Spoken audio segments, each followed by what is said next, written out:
মুসা আলাইহিস সালাম ফেরাউনের সামনে যেয়ে দাঁড়ালেন। ফেরাউনের জাদুকররা বিশাল বড় বড় বাঘ বানালো, সিংহ বানালো, সাপ বানালো। মুসা আলাইহিস সালাম দেখে ভড়কে গেলেন, ভয় পেয়ে গেলেন। আল্লাহ বললেন, মুসা ভয় নাই, তোমার লাঠিটা খালি ফেলো। কি ফেলো? মুসা আলাইহিস সালামকে একটা লাঠি দিছে কে? লাঠি ফেলার সাথে সাথে মুহূর্তের মধ্যে হাইয়াতান তাসআ, বিশাল এক অজগর সাপ। এই বিশাল অজগর সাপ ফেরাউনের জাদুকরদের বানানো সব ভাগ, ভাল্লুক, সিংহ আর সাপগুলো রেখে বিশাল ফানা ধরে আছে। আর সাপ বলতে শুরু করেছে, আর কি আছে নিয়ে আয়। সুবহানাল্লাহ কইতে পারলেন না? এই দৃশ্য দেখার সাথে সাথে ফেরাউনের রাজপ্রাসাদের সামনে যতগুলো জাদুকর ছিল, কোরআন বলে ফাউলকিয়াস সাহারাতু সাজিদিন। এই দৃশ্য দেখা মাত্রই ফেরাউনের নিয়ে আসা বড় বড় জাদুকরগুলো মুসা আলাইহিস সালামের সামনে দাঁড়িয়ে আল্লাহর জন্য সিজদায় লুটিয়ে পড়েছে। ফাউলকিয়াস সাহারাতু সাজিদিন, সিজদায় লুটিয়ে পড়ে ঘোষণা দিল, আমি ফেরাউনরে মানি না, আমি কোন নাস্তিককে মানি না, আমি মুসার রব, হারুনের রব, বনি ইসরাইলের রব, আল্লাহর জন্য সিজদায় লুটিয়ে পড়লাম। চিল্লায় পড়েন আল্লাহু আকবার। মুহূর্তেই এক সিজদার কারণে তাদের নসিবে হেদায়েত দিয়ে দিয়েছে কে? পৃথিবীর কেউ কাউরে হেদায়েত দিতে পারে? অনেক বাবা ছিল নবী, ছেলের কপালে হেদায়েত নাই, আছে না নাই? অনেক ছেলে ছিল নবী, বাবার কপালে হেদায়েত নাই, আছে না নাই? হেদায়েত দেওয়ার মালিক একজন, চিল্লায় বলেন তিনি কে? একটা সিজদা, একটা সিজদা, একটা সিজদার আদেশকে অমান্য করার কারণে ইবলিস জাহান্নামীদের সর্দার। চিল্লায় বলেন ঠিক কিনা? ওয়া ইয কুলনা লিল মালাইকাতি ইসজুদু লিআদম ফাসাজাদু ইল্লা ইবলিস আবা ওয়াস্তাকবারা ওয়া কানা মিনাল কাফিরিন। আল্লাহ বললেন, ও ফেরেশতাকুল সবাই আমার আদেশ মোতাবেক আদমকে সিজদা করো। সবাই সিজদা করলো, একজন ছাড়া, সে কে? আরো জোরে বলেন কি নাম? আবা, অস্বীকার করলো, ওয়াস্তাকবারা, অহংকার দেখালো, ওয়া কানা মিনাল কাফিরিন, কাফিরদের অন্তর্ভুক্ত হলো, জাহান্নামীদের সর্দার হলো। কয়টা সিজদার আদেশ? আওয়াজ করে বলেন, কয়টা সিজদার আদেশ অমান্য করছে? সিজদা কয়টা দেয় নাই? আপনি দেন নাই কয়টা? হ্যাঁ, আমরা দেই নাই কয়টা? এক সিজদা না দিয়া জাহান্নামীদের লিডার। আমরা সিজদা মিস করছি কয়টা? কয়টা? মুসলমান সিজদায় লুটিয়ে পড়তে হবে একজনের খুশির জন্য, তিনি কে? তাহলে কোরআনকে যে প্রশ্ন করেছি, কোরআন সব উত্তর দিয়ে ফেললো। কোরআন আমাদেরকে জানিয়ে দিল, তোমরা সবাই আল্লাহর নৈকট্যপ্রাপ্ত বান্দা হতে চাও, আল্লাহর কাছের বান্দা হতে চাও, তাহলে ওয়াসজুদ, কি করো? সবাই বলে নাই, আওয়াজ করে বলো মুসলমান, ওয়াসজুদ মানে কি? সিজদা করো। সিজদা করলে আল্লাহর কাছে যাওয়া যায়। মনের যত জ্বালা যন্ত্রণা দুঃখ ব্যথা আপনি সিজদায় পড়ে আল্লাহরে বলেন। কোনো ভায়া লাগবে না, কোনো মিডিয়া লাগে না, কোনো সিরিয়াল লাগে না, কোনো অ্যাপয়েন্টমেন্ট লাগে না। ডাকতে দেরি, ডাকে সাড়া দিতে দেরি হয়। তাহলে কোরআনের আলোকে আজকে আমরা জেনে গেলাম আল্লাহর কাছে যেতে হলে সিজদায় লুটিয়ে পড়তে হয়। এবার আমরা সুন্নাহর আলোকে জানার চেষ্টা করব কি করে আল্লাহর কাছে যেতে হয়। শুনবেন? কষ্ট হচ্ছে নাকি আপনাদের? সুন্নাহকে যদি আমরা জিজ্ঞেস করি, বিশ্বনবী রেখে যাওয়া সুন্নাতে যদি আমরা একটু তালাশ করি, একটু স্ক্যানিং করি, একটু চোখ বুলাই, তাহলে সুন্নাহ আমাদেরকে বলে বেশি বেশি নফল ইবাদত করো আর আল্লাহর নৈকট্য হাসিল করো। সুবহানাল্লাহ করবেন না? কোরআন বলেছে সিজদায় লুটিয়ে পড়ো। যা যা বললাম আমি ওঠার আগে জিজ্ঞেস করে আবার শুনে যাব, কারণ আমি মনে করি এটা ক্লাস। এটা কি ক্লাসে পড়া দেওয়া নেওয়া আছে না নাই? এতক্ষণ পড়ানোর পরে জিজ্ঞেস করার দরকার আছে না নাই? কোরআন বলছে কি আর সুন্নাহ কি বলে? নফল ইবাদত। আওয়াজ করে বলতে হবে, সুন্নাহ কি বলে? বুখারীর বর্ণনা, আল্লাহর হাবিব সাল্লাল্লাহু আলাইহি ওয়াসাল্লাম বলেন, মা ইয়াজালু আবদি ইয়াতাকাররাবু ইলাইয়া বিন নওয়াফিল। বান্দা যত বেশি নফল ইবাদত করতে থাকে, করতে করতে করতে করতে বান্দা আমার কাছের নৈকট্য প্রাপ্ত বান্দা হয়ে যায়। হাত্তা উহিব্বাহু, এরপর আমি আমার বান্দারে এত ভালোবাসি, কুনতু সামআহুল্লাযী ইয়াসমাউ বিহি। বান্দা যখন শুনে সে তার নিজের কান দিয়ে শুনে না, আমি আল্লাহর কানে শুনি। কুনতু বাসারাহুল্লাযী ইউবসিরু বিহি। বান্দা যখন দেখে নিজের চোখে দেখে না, আমি আল্লাহর চোখে দেখে। ওয়ায়াদাহুল্লাতী ইয়াবতিশু বিহা, বান্দা যখন কিছু ধরে বান্দার হাতে ধরে না, আমি আল্লাহর হাতে ধরে। ওয়া রিজলাহুল্লাতী ইয়ামশি বিহা, বান্দা যখন হেঁটে যায় ওর নিজের পায়ে হাঁটে না, কেমন যেন আমি আল্লাহর পায়ে হাঁটে। আওয়াজ করে বলতে হবে আল্লাহু আকবার। মানে আল্লাহ বুঝাতে চাইলেন আমি তখন তার কান হয়ে যাই, আমি তখন তার চোখ হয়ে যাই, আমি তখন তার হাত হয়ে যাই, আমি তখন তার পা হয়ে যাই। আমার আর তার মাঝে আর কোনো ফারাক থাকে না, সে আমার একেবারে নিকটে চলে আসে। আওয়াজ করে বলেন সুবহানাল্লাহ।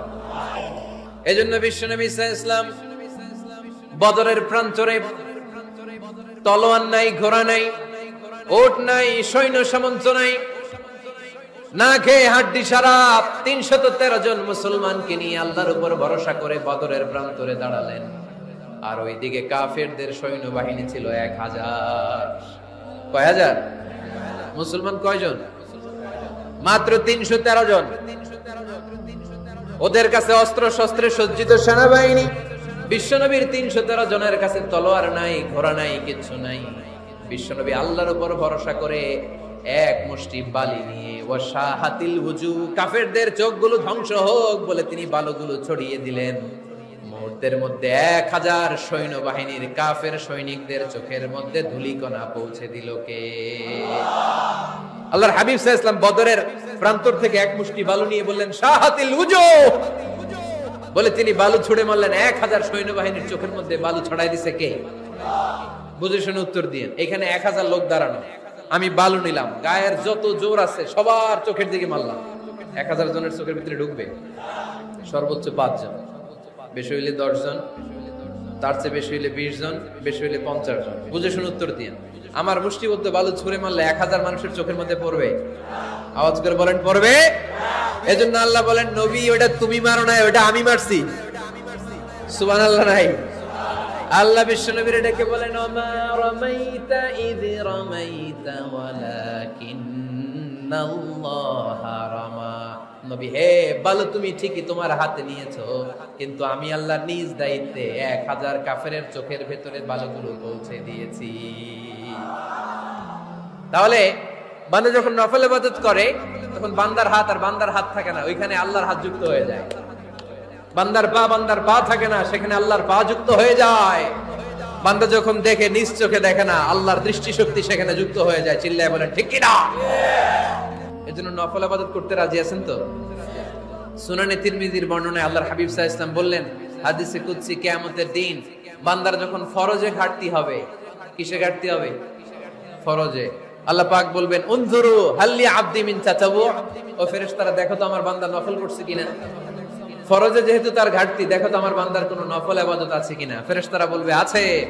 আল্লাহ বলবেন তাহলে ফরজ গুলার যেহেতু ঘাটতি, নফল থেকে কিছু এনে ফরজে বসাই দিয়ে ওগুলোর ফরজ বানায় দাও। এজন্য নফল ইবাদতের দরকার আছে না নাই? ফরজ তো করাই লাগবে, এটা কম্পালসারি, এটার মাফ নাই, এটা অব্লিগেটরি। নফল করে আল্লাহর কাছে যাওয়া যায়। নফল হচ্ছে ওভারটাইম। নফল ইবাদত কেমন? আওয়াজ করে বলেন। তাহলে কোরআনের আলোকে আমরা জানলাম যে আল্লাহর কাছে যেতে হলে কি করতে হয়? সেজদা দিতে হয়। আর সুন্নাহর আলোকে আমরা জানলাম আল্লাহর কাছে যেতে হলে কি করার মাধ্যমে কাছে যেতে হয়? আওয়াজ করে বলেন। নফল ইবাদত করতে রাজি আছেন সবাই? সবচাইতে শ্রেষ্ঠ নফল ইবাদত হচ্ছে কোরআনের তেলাওয়াত, ঠিক কি না? আল্লাহর হাবিব সাল্লাল্লাহু আলাইহি ওয়াসাল্লাম বললেন নফল ইবাদতের মাধ্যমে আল্লাহর কাছে যেতে চাও, নৈকট্যপ্রাপ্ত বান্দা হতে চাও, আফদলুল ইবাদাতি তিলাওয়াতুল কোরআন। সবচাইতে যত নফল ইবাদতের লিস্ট হতে পারে, এই লিস্টে র‍্যাঙ্কিং এ 1 নাম্বার থাকবে কোরআনের তেলাওয়াত। এই কোরআন তেলাওয়াত করতে রাজি আছেন তো? আমার হাতে যে কিতাবটার নাম কি? সবাই বলতে পারেন নাই? আওয়াজ করে বলেন তো কিতাবটার নাম? এই কিতাবে ভুল আছে? সন্দেহ আছে? সংশয় আছে? এটা আলোর পথ দেখায়। এই কিতাব মানুষকে মানুষের মতো মানুষ বানায়, ঠিক কিনা? গরুর পেট থেকে বেরোলে ওটা গরু, ছাগলের পেট থেকে বেরোলে ওটা ছাগল হয়, মানুষের পেট থেকে বেরোলে ওটা মানুষ হয় না, ওটার মানুষ বানাইতে হয়। মানুষ বানানোর জন্য কোরআন পড়ার দরকার আছে না নাই? আলামিন মুস্তাকসিন আকসুলা, কার খাবারের দরকার, পোশাকের দরকার, চাও দিয়ে দেব। চাও, কার কি লাগবে চাও, আমি দিয়ে দেব। এজন্য শেষ রাতের দোয়া আল্লাহ কবুল করে। এই যে রমজান আসতেছে না সামনে, কোন মাসে রমজান? এপ্রিলে। রমজানে তাহাজ্জুদ পড়ার একটা সুবর্ণ সুযোগ, কারণ সাহারি খাওয়ার জন্য তো ওঠাই লাগে। একটু তাহাজ্জুদের অভ্যাস করবো আমরা। রাজি আছি তো সবাই? 3 নম্বর নফল ইবাদত হচ্ছে দোয়া। সবাই সবার জন্য দোয়া করো। অনেকে কয় হুজুর আমার দোয়া আমি করবো, ওরটা ওই করবো, এর লাগে আমি করব কেন? আছে না নাই? এটা ভুল। নিজের জন্য করবেন, অন্যের জন্য করবেন। মা মিন আবদিন মুসলিম ইয়াদউ লি আখিহিল মুসলিম ইল্লা ক্বালা লাহুল মালাকু ওয়া লাকা বিমিসলিন। কোন বান্দা যখন তার ভাইয়ের জন্য দোয়া করে, ফেরেশতারা বলে আল্লাহ এই দোয়াটা যে দোয়া করছে তার জন্য কবুল করে নাও। আপনি দোয়া করলেন আল্লাহ আমার ভাই অসুস্থ, তারে সুস্থ করে দাও। ফেরেশতারা বলে আল্লাহ যিনি দোয়া করতেছে তার যদি কোনো অসুস্থতা থাকে আগে তারে সুস্থ করে দাও। তাহলে অন্যের জন্য দোয়া করলে লাভ আছে না নাই? দোয়া করতে জানে না অনেকে। দোয়ার আলোচনা আছে আমার, ইউটিউবে সার্চ দিবেন দোয়া, মিজানুর রহমান আসারি পেয়ে যাবেন। It's an art. দোয়াটা একটা শিল্প। এটার মধ্যে চোখের পানি জুড়ে দিবেন, আবেগ জুড়ে দিবেন, মুহূর্তেই আরশের মধ্যে যে নক করবে। সুবহানাল্লাহ কইবেন না? 2 ফোঁটা পানি আল্লাহর কাছে প্রিয়। আওয়াজ করে বলেন কয় ফোঁটা? 2 ফোঁটা। এক হচ্ছে জিহাদের ময়দানে রক্তের ফোঁটা, আরেক হচ্ছে অনুতপ্ত বান্দার চোখের পানির ফোঁটা। অনুতপ্ত বান্দা যখন অনুতপ্ত হয়ে কাঁদে, তার চোখের পানি চোখ বেয়ে নাকের ডগাবে মাটিতে পড়ার আগেই ওই বান্দার সব গুনাহ আল্লাহ মাফ করে দেয়। তাহলে প্রথমে কোরআন তেলাওয়াত, তারপর তাহাজ্জুদের নামাজ, তারপরে দোয়া, 4 নম্বরে জিকির। জিকির নফল ইবাদত, ঠিক কি না? জিকির করতে করতে এই স্টেজের উপরে উঠে যাবেন আপনারা সবাই। পারবেন কারা কারা? হাত তোলেন। কত বড় সাহস দেখছেন? আমার উপরে বলে লাফায় উঠবে। বাঁশ আছে জায়গায়, বাঁশ। হ্যাঁ না, এটা করবেন না। কারণ ফাযকুরুল্লাহ কামা আল্লামাকুম, জিকির ওইভাবে করো যেভাবে আল্লাহ শিখিয়েছেন। আল্লাহ কিভাবে শিখিয়েছেন? ওয়াযকুরু রাব্বাকুম ফি নাফসিক। দেখেন জিকির করার পদ্ধতি কোরআন থেকে শুনেন। মনে মনে করো, তাদাররুআন সবিনয়ে করো, খিফাতান ভীত বিহবল চিত্তে করো, দুনাল জাহরি মিনাল কওল অনুচ্চ স্বরে, বেশি আওয়াজ করে লাফালাফি করো না। এটা হচ্ছে জিকির করার পদ্ধতি। জিকির করার পদ্ধতি আল্লাহর হাবিব শিখালেন, আহাব্বুল কালামি ইলাল্লাহি আরবাআ, আল্লাহর কাছে সবচেয়ে প্রিয় কথা কয়টি? 1 নাম্বার সুবহানাল্লাহ, 2 নাম্বার আলহামদুলিল্লাহ, 3 নাম্বার লা ইলাহা ইল্লাল্লাহ, 4 নাম্বার আল্লাহু আকবার। এর চেয়ে শ্রেষ্ঠ জিকির আর হতে পারে? আবার আল্লাহর হাবিব সাল্লাল্লাহু আলাইহি ওয়াসাল্লাম বললেন, মান ক্বালা লা ইলাহা ইল্লাল্লাহ দাখালাল জান্নাহ, একবার লা ইলাহা বলে যে মরতে পারবে তার জন্য জান্নাত ওয়াজিব করে দিবে কে? আল্লাহ। এই জিকিরগুলো করবেন হাতের গিড়ায়। আঙ্গুলের গিড়া আছে না? ডান হাত তুলেন তো, এরকম গিড়াগুলো দেখান তো আমারে, এইভাবে সুবহানাল্লাহ সুবহানাল্লাহ সুবহানাল্লাহ। এটা সুন্নাত, পাওয়া যাবে? আব্দুল্লাহ ইবনে আমর ইবনে আল আস বলেন, রাআইতু রাসূলুল্লাহি সাল্লাল্লাহু আলাইহি ওয়াসাল্লাম ইয়াকিদু তাসবিহা বিয়ামিনি, আমি নিজ চোখে আল্লাহ রাসূল সাল্লাল্লাহু আলাইহি ওয়াসাল্লামকে ডান হাতের গিড়াতে এরকম তাসবিহ পড়তে দেখেছি। সুবহানাল্লাহ পড়েন। নীরবে নিঃশব্দে জিকির করবেন। হ্যাঁ এটা ঠিক। তালিমের জন্য একটু আওয়াজ করে প্রয়োজনে মাঝে মাঝে জিকির করা যায়। যেমন এইভাবে পড়েন, সুবহানাল্লাহ আলহামদুলিল্লাহ লা ইলাহা ইল্লাল্লাহ, সুবহানাল্লাহ আলহামদুলিল্লাহ লা ইলাহা ইল্লাল্লাহ মুহাম্মাদুর রাসূলুল্লাহ সাল্লাল্লাহু আলাইহি ওয়াসাল্লাম। এই যে আপনাদেরকে এখন আমি তালিম দিলাম, এই তালিমের উদ্দেশ্যে সুন্দরভাবে অল্প আওয়াজে জিকির করা যায়, কিন্তু চিৎকার চেঁচামেচি করে লাফালাফি করে জিকির করা যাবে? জিকির করতে করতে প্যান্ডেলের বাঁশের মাথায় ওঠা যাবে? যিনি জিকির পরিচালনা করতেছেন ওনার ঘাড়ে ওঠা যাবে? যাবে? আল্লাহর হাবিব সাল্লাল্লাহু আলাইহি ওয়াসাল্লাম জিকির করতেছেন, আবু বকর ওমর ফারুক বসা, আবু বকর রাদিয়াল্লাহু জিকির করতে করতে আল্লাহ রাসূলের ঘাড়ে। হাদিসে আছে না এগুলা? কথা কয় না। আল্লাহর হাবিব সাল্লাল্লাহু আলাইহি ওয়াসাল্লাম তাসবিহ পড়তেছেন, ওমর ফারুক জিকির করতে করতে ইশকের ঠেলায় আল্লাহর নবীর কান্দে। গোটা বিশ্বের কোন হাদিসের কিতাবে এই পন্থায় জিকির দেখানো যাবে না। কোরআনের কথা শুনেন, ফাযকুরুল্লাহ কামা আল্লামাকুম, ওইভাবে আল্লাহর জিকির করো যেমন করে আল্লাহ তোমাদের শিখিয়েছেন। কোন হাদিস দেখাতে পারবেন যে আবু বকর রাদিয়াল্লাহু তাআলা আনহু জিকির করতে করতে, আরব দেশে সৌদিতে ছিল খেজুর গাছ, জিকির করতে করতে খেজুর গাছের আগায় ওমরে ফারুক খেজুর গাছের আগায়। এগুলো পেলেন কোথায়?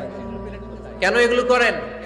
আল্লাহর হাবিব সাল্লাল্লাহু আলাইহি ওয়াসাল্লাম না, আল্লাহর হাবিব সাল্লাল্লাহু আলাইহি ওয়াসাল্লাম যেভাবে জিকির শিখিয়েছেন আমরা ওইভাবে করব। বরকত দিবে কে? হাঁটতে হাঁটতে চলতে চলতে হঠাৎ দেখলেন একটা বাজার, ওই বাজারে এক খাব্বাজ, রুটির দোকানদার, শাবুন খাব্বাজ, যুবক রুটি বানাচ্ছে। যে সালাম দিলেন, আসসালামু আলাইকুম। বাবা, শীতের রাতে বিপদে পড়েছে, যাওয়ার জায়গা নেই। তোমার যে চুলাতে তুমি রুটি বানাও, এই চুলার পাশে বসে যদি সারা রাত আমি কাটিয়ে দেই আর চুলা থেকে আগুন পোয়াই, তোমার কি কোনো ক্ষতি হবে? যুবক বলেন, না না, কোনো ক্ষতি হবে না। আহলান ওয়া সাহলান, ইয়া মারহাবান বিক, খোশ আমদেদ, এটা তো খুশ নসিব আমার। আপনি আগুন পোহালে আমার সমস্যা কি? আসেন। ইমাম আহমদ ইবনে হাম্বল যুবককে শুকরিয়া জানিয়ে আল্লাহর শুকরিয়া করে চুলার পাশে বসে আবার হাদিস পড়তে লাগলেন। কিন্তু তিনি লক্ষ্য করলেন যে যুবকটা একটু পর পর আওয়াজ করে পড়ে আস্তাগফিরুল্লাহ। কি পড়ে? আটা দিয়ে রুটি বানায়, পড়ে আস্তাগফিরুল্লাহ। রুটির খামির বানায়, পড়ে আস্তাগফিরুল্লাহ। খামিরগুলো দলা বেঁধে গোল গোল করে সাজিয়ে রাখে, আর কি পড়ে? বেলুন দিয়ে এগুলোর বলে চুলার ভিতরে ঢুকায় দেয়, আর কি পড়ে? কেউ রুটি কিনতে আসলে তার হাতে রুটি তুলে দেয়, আর কি পড়ে? টাকা দিলে টাকা নিয়ে ক্যাশ বক্সে রেখে দিয়ে কি পড়ে? শুধু পড়ছে আস্তাগফিরুল্লাহ আস্তাগফিরুল্লাহ। ইমাম আহমদ ইবনে হাম্বল তো অবাক, ঘটনা কি? এই যুবকের হলোটা কি? শুধু আস্তাগফিরুল্লাহ। তিনি হাদিসের কিতাবটা বন্ধ করে যুবককে জিজ্ঞেস করলেন, বাবা, আসার পর থেকেই দেখছি তুমি শুধুই পড়ছো আস্তাগফিরুল্লাহ আস্তাগফিরুল্লাহ আস্তাগফিরুল্লাহ, ঘটনাটা কি? কেন এত তুমি ইস্তেগফার পড়ো? যুবক বলল, এটা আমার একটা চিরাচরিত আমল, সব সময় আমি এই আমলটা করি। আমি সব সময় ইস্তেগফারের সাথে আঠার মতো লেগে থাকি, আর সব সময় ইস্তেগফার পড়ার কারণে আল্লাহ তাআলা আমাকে মুস্তাজাবুদ দাওয়া বানিয়ে দিয়েছে। মানে আমি দোয়া করলে দোয়া কবুল হয়ে যায়। এই জীবনে আমি যত দোয়া হাত তুলে করেছি, মুহূর্তের মধ্যে আমার দোয়াগুলো কবুল করে নিয়েছে কে? শুনে তো ইমাম আহমদ ইবনে হাম্বল অবাক, বলে কি, আনতা মুস্তাজাবুদ দাওয়া? তুমি মুস্তাজাবুদ দাওয়া?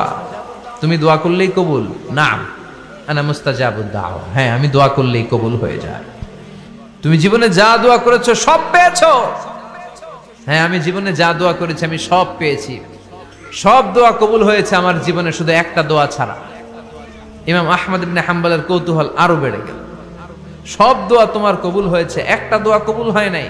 যুবক বলতে আরম্ভ করলো, আমার যে দোয়াটা কবুল হয় নাই সেটা হচ্ছে আমি আল্লাহর কাছে অনেকবার দোয়া করেছি, আল্লাহ শুনেছি এই জামানার সবচেয়ে বড় মুহাদ্দিস, তার নাম নাকি ইমাম আহমদ ইবনে হাম্বল। আল্লাহ, তোমার কাছে আমার আকুতি, তোমার কাছে আমার মিনতি, আমি যেন এত বড় মুহাদ্দিসের হাতে হাত রেখে মুসাফা করতে পারি আর তার কপালে একটা চুমু দিতে পারি। আমার এই দোয়াটা আজও কবুল হয় নাই। আজও আল্লাহ তাআলা এই দোয়াটা কেন যে কবুল করে না আমি জানি না। এই কথা শুনে ইমাম আহমদ ইবনে হাম্বল আবেগপ্রবণ হয়ে গেলেন, আর নিজেকে ধরে রাখতে পারলেন না, চোখের পানি ছেড়ে দিলেন আর বললেন, ইয়া শাব, হে যুবক, আহমদ ইবনে হাম্বলের সাথে দেখা করার জন্য তোমার আহমদ ইবনে হাম্বলের দরবারে যাওয়ার দরকার নাই, তোমার এই দোয়াটাও আল্লাহ কবুল করে নিয়েছে। আহমদ ইবনে হাম্বল দেখা দেওয়ার জন্য তোমার দরবারে ছুটে এসেছে। আনা আহমদ ইবনে হাম্বল মুহাদ্দিসুদ দাহর, আমি হচ্ছে আহমদ ইবনে হাম্বল। যুবক নিজেকে ধরে রাখতে পারে না, চোখের পানি ছেড়ে দিয়ে ওই যুগের সবচাইতে বড় মুহাদ্দিসকে জড়িয়ে ধরে হাতের মধ্যে হাত রেখে মুসাফা করে আহমদ ইবনে হাম্বলের কপালে চুমুকে দেয়, আর আহমদ ইবনে হাম্বলের কাছে দোয়া চেয়ে বলল, ও ইমাম, রব্বুল আলামিন আমার জীবনের কোন দোয়া আজকে আর বাকি রেখে দেন নাই, এই যেই দোয়াটা বাকি ছিল এই দোয়াটাও আল্লাহ কবুল করে নিয়েছে। এই দোয়াটাও কবুল, মুস্তাজাবুদ দাওয়া। আপনি সব সময় যদি ইস্তেগফারের সাথে আঠার মতো লেগে থাকতে পারেন, আপনি দোয়া করা মাত্র দোয়া কবুল করে নেবে কে? এজন্য সব সময় অবসরে বসে আছেন, বাস স্টেশনে বসে আছেন, সিএনজিতে চড়ে এক জায়গা থেকে আরেক জায়গায় যাচ্ছেন, বিছানায় শুয়ে আছেন, পড়বেন আস্তাগফিরুল্লাহ। কি পড়বেন? প্রাণ খুলে মন থেকে আওয়াজ করে সবাই পড়েন আস্তাগফিরুল্লাহ। আবারও পড়েন আস্তাগফিরুল্লাহ, চিল্লায় পড়েন আস্তাগফিরুল্লাহ। বিশ্বনবী ইস্তেগফারের অনেকগুলো আলফাজ শিখিয়েছেন, সবচেয়ে সহজ যেটা শিখিয়েছেন সেটার নাম হলো আস্তাগফিরুল্লাহ। বিশ্বনবী জামাতে সালাত শেষে সালাম ফিরিয়ে আওয়াজ করে পড়তেন আল্লাহু আকবার, তারপরে 3 বার পড়তেন আস্তাগফিরুল্লাহ আস্তাগফিরুল্লাহ আস্তাগফিরুল্লাহ। পড়ার দরকার আছে না নাই? পড়তে রাজি আছেন তো? সালাম ফেরানোর পরে কি পড়বেন? নাকি দোয়া করার জন্য পাগল হয়ে যাবেন? আল্লাহুম্মা আমিন ইয়া আরহামার রাহিমিন, আছে না নাই? পাগল হয়ে যায় দোয়া করার জন্য, কিন্তু তাসবিহগুলো পড়তে চায় না। বিশ্বনবী লম্বা তাসবিহ পড়তেন, সালাম ফেরানোর পরেই আস্তাগফিরুল্লাহ। পড়তে রাজি আছেন? আবার বিশ্বনবী বললেন, যে ব্যক্তি পড়বে আস্তাগফিরুল্লাহ আল্লাযী লা ইলাহা ইল্লা হুয়াল হাইয়ুল কাইয়্যুম ওয়া আতুবু ইলাইহি, যুদ্ধের ময়দান থেকে যদি কেউ পালিয়ে যায় তার কোনো মাফ নাই। এটা অনেক বড় কবিরা গুনাহ। আত-তাওয়াল্লি মিন ইয়াউমিজ যাহফ, যুদ্ধের ময়দান থেকে পালালে ওর কোনো মাফ নাই। বিশ্বনবী বলেন, যুদ্ধের ময়দান থেকে পালিয়ে এসেছে কোন মুসলিম সৈনিক, সেও যদি এই আস্তাগফিরুল্লাহ আল্লাযী লা ইলাহা ইল্লা হুয়াল হাইয়ুল কাইয়্যুম ওয়া আতুবু ইলাইহি মন থেকে পড়ে, তার জীবনের গুনাহ আল্লাহ মাফ করে দিবে। আবার সাইয়েদনা আবু বকর, সহিহ বুখারীর বর্ণনা, বিশ্বনবীরে বললেন, ইয়া রাসূলুল্লাহ আল্লিমনি দুআআন আদউ বিহি ফি সালাতি। ও নবী, আপনি আমারে এমন একটা দোয়া শিক্ষা দেন যেই দোয়াটা আমি নামাজের মধ্যে করব। বিশ্বনবী বললেন, তুমি নামাজের মধ্যে পড়ো, আল্লাহুম্মা ইন্নী যালামতু নাফসি যুলমান কাসীরা ওয়া লা ইয়াগফিরুয যুনুবা ইল্লা আনতা ফাগফিরলি মাগফিরাতাম মিন ইনদিকা ইন্নাকা আনতাল গফুরুর রহিম। সুবহানাল্লাহ। এটারে আমরা বলি দোয়া মাসুরা, এটাও একটা ইস্তেগফার। যেখানেই ক্ষমা চাওয়ার কথা আছে ওইটাই ইস্তেগফার। বুঝতে পেরেছেন? আল্লাহুম্মা ইন্নী যালামতু নাফসি, ও আল্লাহ অনেক জুলুম করেছি, যুলমান কাসীরা, জুলুমের শেষ নাই। ওয়ালা ইয়াগফিরুয যুনুবা ইল্লা আনতা, আপনি ছাড়া এই জুলুম আর পাপ ক্ষমা করার কেউ নাই। ফাগফিরলি মাগফিরাতাম মিন ইনদিক, নিজ গুণে আমার গুনাহ ক্ষমা করে দেন। ওয়ালা ইয়াগফিরুয যুনুবা ইল্লা আনতা, আপনি ছাড়া গুনাহ ক্ষমা করার দ্বিতীয় কেউ নাই। আমাদের পাপ ক্ষমা করার আর কোন সত্তা আছে? চিল্লায় বলেন, আছে?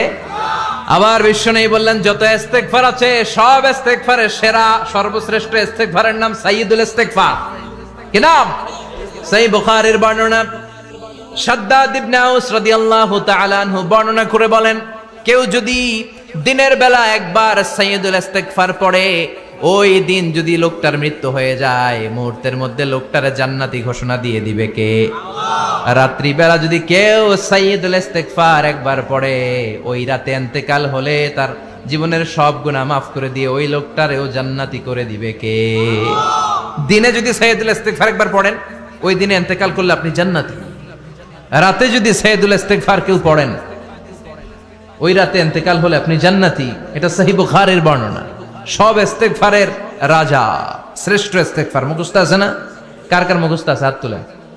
সাইয়্যিদুল ইস্তেগফার মুখস্থ আছে কার? মাশাআল্লাহ, তাবারাকাল্লাহ। এটা আপনাদের বাড়ির কাজ দিলাম।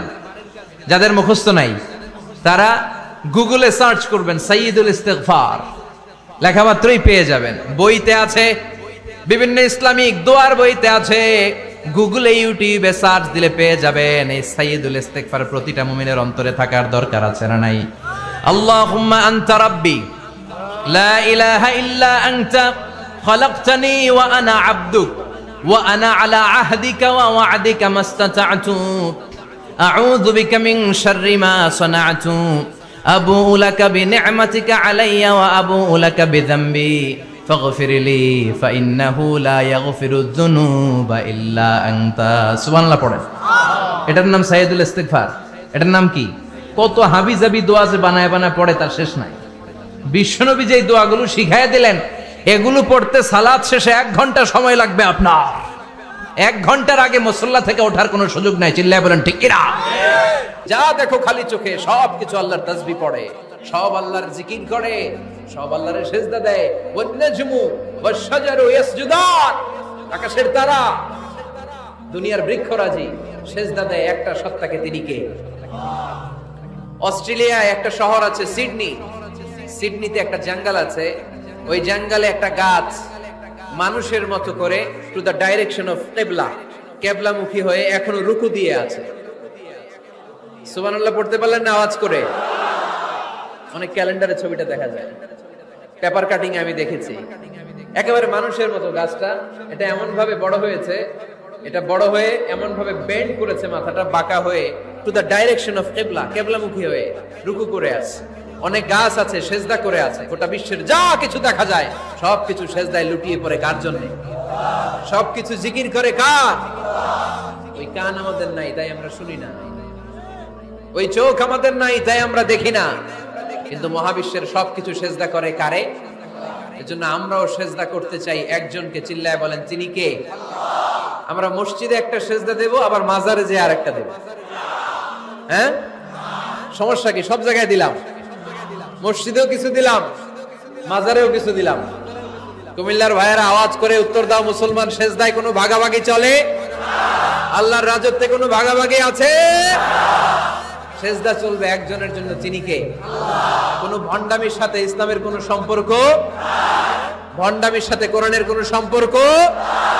ভণ্ডদের ভালো হওয়ার সুযোগ এখনো আছে না নাই? আজকের এই লাখো জনতার মাহফিল থেকে আমরা তাদেরকে উদাত্ত আহ্বান জানাই, ভণ্ডামি ছেড়ে দেন, ভালো হয়ে যান। ভালো হইতে পয়সা লাগে না। তাহলে কোরআন আমাদেরকে শেখালো ওয়াসজুদ ওয়াক্তারিব, prostrate and be closer to me। তোমরা না আল্লাহর কাছে যেতে চাও? তোমরা না আল্লাহর নৈকট্য প্রাপ্ত বান্দা হতে চাও? তোমরা না আল্লাহর কাছের মাহবুব পেয়ারা বান্দা হতে চাও? তাহলে সেজদায় লুটিয়ে পড়ো, সেজদায় লুটিয়ে পড়ো, আল্লাহ তাআলা তোমাদেরকে কাছে টেনে নেবে। আওয়াজ তুলে বলেন ঠিক কিনা? ওমর ফারুক রাদিয়াল্লাহু তাআলা আনহু জুমার খুতবা দিচ্ছেন, খুতবার মাঝখানে হঠাৎ চিৎকার মেরে বললেন, ইয়া সারিয়াত ইবনে জানিমিল জাবাল, ইয়া সারিয়াত ইবনে জানিমিল জাবাল, ইয়া সারিয়াত ইবনে জানিমিল জাবাল। মানে এই সারিয়া, এইদিকে না, জাবাল পাহাড়ের দিকে, জাবাল জাবাল, গো টু দা মাউন্টেন, পাহাড়ের দিকে যাও। এই কথা বলে আবার থেমে খুতবা দেওয়া শুরু করলেন। সাহাবারা আগামাথা কিছুই খুঁজে পেল না, আগের কথার সাথেও মিল নাই, পরের কথার সাথেও মিল নাই। জুমার নামাজ শেষ, সাহাবারা বললেন, আমিরুল মুমিনিন, খলিফাতুল মুসলিমিন ওমর ফারুক জুমার খুতবা দেওয়ার সময় হঠাৎ চিৎকার মেরে বললেন, ইয়া সারিয়াত ইবনে জানিমিল জাবাল। আপনার এই বাক্যের সাথে আপনার খুতবার আগের কথার কোনো মিল পেলাম না, পরের কথারও কোনো মিল পেলাম না। আপনি বুঝিয়ে বলেন কেন বলেছেন, আমরা তো বুঝলাম না। সাইয়েদনা ওমর ফারুক বলেন, আমি যখন জুমার খুতবা দিচ্ছি হঠাৎ আমার চোখের মধ্যে ভেসে উঠলো ওই যে গত কয়েক মাস আগে আমি আমার মুসলিম সেনাপতিকে ইরানে, পারস্যে, ওই ইরানের বিশাল রাজ্যে যুদ্ধের জন্য পাঠিয়েছি। আমি দেখলাম যুদ্ধের একটা ভয়ঙ্কর মুহূর্তে আমার মুসলিম সেনাপতি ভুল দিকে চলতে আরম্ভ করেছে। বাম দিকে তার পাহাড়, ডান দিকে উপত্যকা। ডান দিকে যদি সে চলে যায়, উপত্যকায় চলে যায়, শত্রু বাহিনীর হাতে ধরা খেয়ে সব মারা যাবে। আর আমার সেনাপতি যদি মুসলিম বাহিনীকে নিয়ে পাহাড়ের উপর উঠে যায়, আল্লাহর মেহেরবানিতে এই যুদ্ধেও তারা জয়লাভ করবে। এজন্য আমি মসজিদের মিম্বারে দাঁড়িয়ে রব্বুল আলামিন আমার চোখের সামনে ওই যুদ্ধক্ষেত্রের দৃশ্যপটটা তুলে ধরেছে, ওইটা দেখে আমি এখানে দাঁড়িয়ে আমার সেনাপতিকে কমান্ড দিয়েছি। পড়েন সুবহানাল্লাহ। যেন তোর মানুষ না, এটা জুমার মিম্বারে দাঁড়িয়ে হাজার কিলোমিটার দূর পারস্যে কি হচ্ছে সেটাও দেখতে পেতেন আল্লাহর মেহেরবানিতে। সুবহানাল্লাহ পড়েন। সাহাবারা বিশ্বাস করে নিলেন, কিন্তু মুনাফিক টাইপের যেগুলো, এগুলো বলে এটা আবার কেমন কথা, উনি আছেন মদিনার মিম্বারের মধ্যে দাঁড়িয়ে, হাজার হাজার কিলোমিটার দূরে কি হচ্ছে উনি দেখবেন কেমনে। এরা বিশ্বাস করলো না, সাহাবারা সবাই বিশ্বাস করলো, মুনাফিক গুলো বিশ্বাস করলো না। তারা মনে মনে ভাবলো, এই মুসলিম সেনাপতি বিজয়ের বেশে যেদিন মদিনায় আসবে, আমরা মদিনার উপকণ্ঠে দাঁড়িয়ে থাকবো, ওদেরকে জিজ্ঞেস করবো এমন এমন দিন ওমরে ফারুকের কণ্ঠের কোনো আওয়াজ শুনতে পেরেছিলে কিনা। বিজয়ী বেশে সাহাবারা যখন ফিরে আসতো, সব মুমিনরা আহলান ওয়া সাহলান জানাতে ওনাদেরকে রিসিভ করতে যেত, মুনাফিক গুলো যেত না। কিন্তু ওই দিন মুনাফিকরা সবার আগে যায় হাজির। মুসলিম সেনাপতি যখন ঢুকলো, জিজ্ঞেস করলো, মুসলিম সেনাপতি এত দিন আগের কথা, জুমার দিন দুপুর বেলা যুদ্ধক্ষেত্রে হঠাৎ করে আমিরুল মুমিনিনের কোনো কথা তুমি তোমার কান দিয়ে শুনতে পেরেছিলে কিনা বলো। সেনাপতি বলল, তোমরা কেমন করে বুঝলা, কেমন করে তোমরা জানলা? তোমরা ঠিকই জেনেছো, ঠিকই ধরেছো, ঠিকই বলেছো। যুদ্ধের কঠিন মুহূর্তে ভুল করে আমি উপত্যকার দিকে মুসলিম বাহিনীকে নিয়ে ছুটতে আরম্ভ করেছিলাম, হঠাৎ করে আমিরুল মুমিনিনের একটা কণ্ঠ আমার কানের ভেতরে ভেসে আসলো। আমি শুনতে পেলাম, ইয়া সারিয়াত ইবনে জানিমিল জাবাল, ডান দিকে উপত্যকার দিকে যেও না, তাড়াতাড়ি বাম দিকে পাহাড়ের উপর চড়ে যা। শুনেছি আমি, আমার নিজ কানে শুনেছি, তোমরা কি করে জানলে? আমি নিজে শুনেছি। সেদিন আমিরুল মুমিনিনের এই ইনস্ট্রাকশন, এই গাইডলাইন যদি আমরা ফলো করতে না পারতাম, শত্রু বাহিনীর হাতে আমরা কচু কাটা হতাম। আমাদের চেহারা, আমাদের আত্মীয় স্বজনরা তোমরা কেউ দেখতে পেতে না। পড়েন সুবহানাল্লাহ। This is our super hero. আমাদের সুপার হিরোর নাম কি? চিল্লায় বলতে হবে, ওমরে ফারুক রাদিয়াল্লাহু তাআলা আনহু। এভাবে গাইডলাইন দিয়েছেন উম্মাহকে, এভাবে ইনস্ট্রাকশন দিয়েছেন। ওমরে ফারুকের ব্যাপারে বিশ্বনবী বলেছেন, আশাদ্দুহুম ফি আমরিল্লাহি উমর। আল্লাহর জমিনে আল্লাহর দ্বীন বাস্তবায়নের ক্ষেত্রে আমার ওমরে ফারুকের চাইতে কঠিন কেউ ছিল না। এজন্য ওমরে ফারুককে মুনাফিকরা জমের মতো ভয় পেত। কারা ভয় পেত? এমনকি শয়তানও ভয় পেত। সুবহানাল্লাহ পড়েন। বিশ্বনবী বলতেন, মা লাকিয়াকা শাইতানু সালিকান ফাজ্জান ইল্লা সালাকা ফাজ্জান গায়রা ফাজ্জিন। ওমর, তোমার যদি ইবলিস শয়তান এই রাস্তা দিয়ে হেঁটে আসতে দেখে, ইবলিস শয়তান এই রাস্তা রেখে দিয়ে অন্য রাস্তা দিয়ে হাঁটে। ওমর, তুমি যদি এই রাস্তা দিয়ে হাঁটো, শয়তান জীবনে ওই রাস্তা দিয়ে হাঁটবে না, এই রাস্তা দিয়ে আরেক রাস্তা দিয়ে হাঁটে। সুবহানাল্লাহ কইতে পারলেন না? আল্লাহর হাবিব সাল্লাল্লাহু আলাইহি ওয়াসাল্লামের স্ত্রীরা মাঝে মাঝে রাসূল সাল্লাল্লাহু আলাইহি ওয়াসাল্লামের কাছে বায়না ধরতো, নবী আমাদেরকে এইটা দেন, ওইটা দেন, আমাদের ঘরে এইটা নাই, ওইটা নাই। বিশ্বনবীকে, আমার কাছে কিচ্ছু নাই, থাকলে এনে থাকো, নাইলে যাও। কিন্তু বিবিরাও ছাড়ে না, নবী আমাদের এটা দেন, ওইটা দেন, বায়না ধরছে সব বিবিরা। বিশ্বনবীর স্ত্রী ছিল কয়জন? হ্যাঁ, কয়জন? 11 জন। দাসী 2 জন, সব মিলে 13 জন। 11 স্ত্রী ধরছে, নবী এটা দেন, ওইটা দেন। বিশ্বনবী বলে কিছু নাই, স্ত্রীরাও ছাড়ে না। ইন দ্য মিন টাইম বিশ্বনবী হঠাৎ একটা সালাম শুনতে পেলেন। কে যেন দরজার মধ্যে এসে দাঁড়িয়ে নক দিচ্ছে আর বলছে, আসসালামু আলাইকুম ওয়া রাহমাতুল্লাহ। বিশ্বনবী সালামের উত্তর দিলেন, ওয়া আলাইকুম আসসালাম ওয়া রাহমাতুল্লাহ। আর বিশ্বনবী বুঝতে পেলেন এটা সাইয়েদনা ওমরে ফারুকের কণ্ঠ। কার কণ্ঠ? সালামের উত্তর দিয়ে বিবিদের দিকে তাকায় দেখে একটা বিবিও নাই, সব অন্দরমহলে দৌড়। সুবহানাল্লাহ কইবেন না? এটারে ভয়ের কারণে দৌড় এটা বলে না, শ্রদ্ধার কারণে, তার হাইবাতের কারণে। হাইবাত, পার্সোনালিটি, এটাকে বলে হাইবাত ওমর। ওমরে ফারুকের হাইবাত, পার্সোনালিটি এত স্ট্রং ছিল, ওনাকে দেখলেই মানুষ ভয় পেত। ইসলামের জন্য ভয়। সুবহানাল্লাহ পড়তে হবে। বিশ্বনবীর কলিজার টুকরা স্ত্রী আম্মা জান আয়েশা রাদিয়াল্লাহু তাআলা আনহা, উনি নিজে ওমরে ফারুককে ভয় পেতেন, নিজেও ভয় পেতেন। মাঝে মাঝে বিশ্বনবীর সাথে ঝগড়া হয়ে গেলে, মধুর ঝগড়া, ভালোবাসার ঝগড়া যদি হয়ে যেত, বিশ্বনবী বলতেন, আয়েশা চলো মিটমাট করে ফেলি, ঝগড়া করে কয়দিন থাকো, চলো মিটমাট করি। তো মিটমাট করার জন্য রাজি আছো? আম্মা জান আয়েশা বলতেন, হ্যাঁ রাজি আছি। তো কারে আনা যায়? ওমর রে ডেকে আনি মিটমাট করার জন্য। আয়েশা রাদিয়াল্লাহু তাআলা আনহা বলে, ওরে বাপ রে বাপ, ওমর না না, ওমর গালিজ, ওমরে ফারুকের ভয় লাগে আমার। সুবহানাল্লাহ কইবেন না? বিশ্বনবী যখন বলতেন, আয়েশা তাহলে তোমার আব্বুকে ডেকে আনি, আম্মা জান আয়েশা বলতেন, ঠিক আছে আব্বুরে ডেকে নিয়ে আসেন। আবু বকর রাদিয়াল্লাহু তাআলা আনহুরে ডেকে নিয়ে আসেন। আমার আব্বুর মতো নরম দিলের মানুষ আমি জীবনে দেখি না। আবু বকর রাদিয়াল্লাহু তাআলা আনহু খুব নরম দিলের লোক ছিলেন, তার বিপরীতে ওমরে ফারুক ছিলেন খুব কঠিন মেজাজের। দুইটাই লাগে, কথা বল। নরমও যেমন লাগে, গরমও লাগে। নরম গরমের সমন্বয় দরকার আছে না নাই? আর সুপার হিরো ওমরে ফারুক রাদিয়াল্লাহু তাআলা আনহু। আমরা যাদের আমাদের ছোট্ট বাচ্চা আছে, ঘরে 2 বছর 3 বছরের শিশু আছেন আমাদের, রাতের বেলা দেখবেন খেতে চায় না, খালি মায়ের জ্বালায়।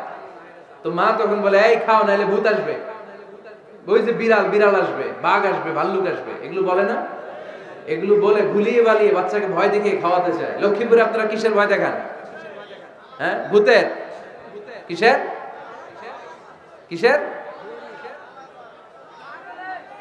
বাঘের, কালা বিলাই, কালাসান। আচ্ছা, তো এই যে বাঘ আসবে, ভাল্লুক আসবে, তাড়াতাড়ি খাও, বাঘ আসবে। বাঘের কথা শুনলে বাচ্চারা খেয়ে ফেলে ভয়ে। এই ভূত আসলো, ভূত, তাড়াতাড়ি খা, না খাইলে ভূতে ধরবে, তো খা, সাথে সাথে খায়। মদিনাতে যখন ওমরে ফারুক রাদিয়াল্লাহু তাআলা আনহু মদিনার খলিফা, তখন মদিনার বাচ্চারাও মাদেরকে এরকম জ্বালাতো, খেতে চাইতো না। মায়েরা খাবার নিয়ে বাচ্চাদের পেছনে ঘুরতো। তখন মদিনার মায়েরা বাচ্চাদেরকে বলতো, তাড়াতাড়ি খাও, হা হুয়া ইয়াতি উমর, হুয়া উমর, তাড়াতাড়ি খাও, ওই যে ওমর আসতেছে, ওমর ওমর আসতেছে শুনলেই বাচ্চারা তাড়াতাড়ি খেয়ে ফেলতো, বাঘের মতো ভয় পেত, চিল্লায় পড়েন আল্লাহু আকবার। মুসলিম ইতিহাসে প্রথম চিফ জাস্টিস আবু বকর রাদিয়াল্লাহু তাআলা আনহু যখন খলিফা, চিফ জাস্টিস বানাই দিয়েছেন ওমর ফারুককে। সর্বপ্রথম কোরআন সংকলনের পরামর্শ দিয়েছেন সাইয়েদনা ওমর ফারুক। এই যে কোরআন 114 সূরা 30 পারা, আগে কি এরকম ছিল? কথা কন না কেন? আগে গাছের পাতায় লেখা ছিল, পশুর চামড়ায় লেখা ছিল, ওটের হাড্ডির মধ্যে লেখা ছিল কোরআন। এভাবে যখন হাফেজে কোরআন সাহাবারা শহীদ হতে আরম্ভ করলো, এক যুদ্ধে টানা 70 জন হাফেজে কোরআন সাহাবা নিহত হলেন, শহীদ হলেন। ওমর ফারুক তখন আবু বকর রাদিয়াল্লাহু তাআলা আনহুর কাছে যেয়ে বললেন, আবু বকর, আপনি কোরআন জমা করেন, সব কোরআনের কপিগুলো একসাথে করে এরকম একটা কোরআন করেন। আবু বকর বললেন, না, আমার নবী যেটা করেন আমি এটা করতে পারি না। কিন্তু ওমর ফারুকও ছাড়েন, আর এটা করেন, করলে ভালো হবে, গোটা মুসলিম উম্মাহ উপকৃত হবে। বারবার বারবার বারবার সাইয়েদনা আবু বকর রাদিয়াল্লাহু তাআলা আনহুকে এত জোরাজুরি করতেছিলেন, অবশেষে আবু বকর রাদিয়াল্লাহু তাআলা আনহু বললেন, ওমর ফারুকের জোরাজুরিতে এই কাজের জন্য আল্লাহ তাআলা আমার হৃদয়টারে খুলে দিলেন। আল্লাহ আমার হৃদয়ের ভিতরে ইলহাম করে দিলেন, আর আল্লাহ বোঝাতে চাইলেন, আবু বকর, ওমরের কথাই শোনো, ওমর যেটা বলে তেমনটাই করো। কারণ ওমর ফারুককে বলা হয় মুহাদ্দাস। কি বলে? সবাই বলেন, কি বলে? মুহাদ্দিস না মিয়া? মুহাদ্দিস মানে যে হাদিস বিশারদ, আর মুহাদ্দাস মানে যার মুখ থেকে আল্লাহর কথাগুলো বের হয়। আল্লাহ কি বলতে চায়, আল্লাহ তাআলা ওই কথাগুলো, ওই ভাবনাগুলো ওই লোকের মুখ দিয়ে বের করে দেয়। জোরে পড়েন সুবহানাল্লাহ। বিশ্বনবী বললেন, লিকুল্লি উম্মাতিন মুহাদ্দাস, সব উম্মতের মধ্যে আল্লাহ তাআলা একজন করে মুহাদ্দাস পাঠায়, আমার উম্মতের মধ্যে মুহাদ্দাস লোকটার নাম হলো ওমর। এবার ওমর ফারুক বিশ্বনবীর প্রশ্ন করলেন, নবী, আলাসনা আলাল হক, আমি প্রশ্ন করি, উত্তর দেন, আমরা কি সত্যের উপর নাই? বিশ্বনবী বললেন, বালা ওমর, আমরা এই সত্যের উপরে আছি। আমাদের কোরআন কি সত্য নয়? বিশ্বনবী বললেন, কোরআনও সত্য। আমাদের রব আল্লাহ কি সত্য নন? বিশ্বনবী বললেন, সত্য। ওমর ফারুক বললেন, তাহলে ফিমাল ইখতিফা, তাহলে লুকিয়ে লুকিয়ে আর গোপনে দাওয়াতি কাজ কেন? আপনি সত্য নবী, কোরআন সত্য কিতাব, আমার রব আল্লাহ সত্য, আর আমি ওমরও কালিমা পড়ে মুসলমান হয়ে গিয়েছি, তাহলে ফিমাল ইখতিফা, আর লুকিয়ে লুকিয়ে কোরআনের দাওয়াত দিবেন কেন? বের হন, মক্কার শহরের মাঝখানে চলে আসেন, চিৎকার করে আমরা আল্লাহর নামের ঘোষণা দেব। বিশ্বনবী বললেন, না ওমর,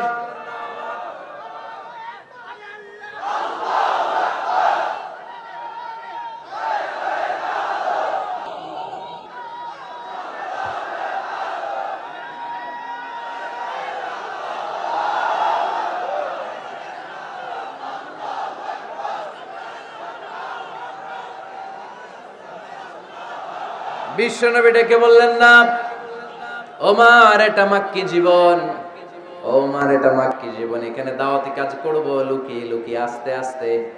আল্লাহ যখন আমাদেরকে বিজয়ী করে দিবেন, তখন আমরা প্রকাশ্যে দাওয়াত দিলে কোনো সমস্যা নাই।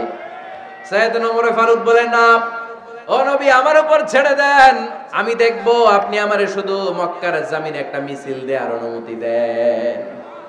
কিসের অনুমতি? আল্লাহর নামের তাকবীর দেওয়ার অনুমতি দেন।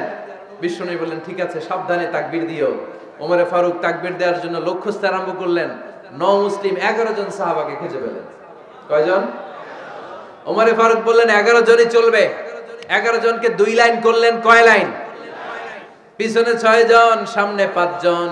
পিছনের লাইনের নেতা বানিয়ে দিলেন বিশ্বনবীর চাচা হামজা ইবনে আব্দুল মুত্তালিবকে। প্রথম লাইনের 5 জনের নেতৃত্ব দিতে আরম্ভ করলেন সাইয়েদনা ওমর ফারুক নিজেই। 2 লাইন তাকবীর দিতে জানলে বেশি মানুষ লাগে না, 10 জন দিয়ে গোটা বিশ্বটারে কাঁপিয়ে দেয়া যায়। 11 জন 6 আর 5। ওমর ফারুক সামনে দাঁড়ালেন। ওমর ফারুক সামনে দাঁড়িয়ে এবার আল্লাহর নামের স্লোগান দিবেন। ওমর ফারুক বলেন, আমরা খুব লম্বা চূড়া স্লোগান দিব না, খুব ছোট্ট, দারুল আরকামের ঘর থেকে কাবা ঘর পর্যন্ত, বাইতুল্লাহ পর্যন্ত, এতটুকু জায়গা আমরা তাকবীর দিতে দিতে সামনের দিকে এগোবো। পৃথিবীর কোনো শক্তি আমাদেরকে থামায় দিতে পারবে না। ওমরে ফারুক তখন এক বাক্যের একটা ভাষণ দিলেন। কয় বাক্যের? ওমরে ফারুক সামনে দাঁড়িয়ে বললেন, মান আরাদা আন তাসকুলা উম্মু ইয়াতামা ওয়ালাদু তারমিলা যাওজাতুহু ফালিয়াসুদ্দানি। কে আছো? মান আরাদা আন তাসকুলা উম্মু, কে আছো মায়ের বুক খালি করতে চাও? ইয়াতামা ওয়ালাদু, কে আছো বাচ্চাগুলারে সন্তানগুলারে ইতিম বানাতে চাও? তারমিলা যাওজাতুহু, কার এত বড় বুকের পাটা আছে দেখি, কে আছো স্ত্রীকে বিধবা বানাতে চাও? বুকের পাটা থাকলে আমি ওমরে থামাও, যদি সাহস থাকে আমি ওমরের মিছিল থামাও।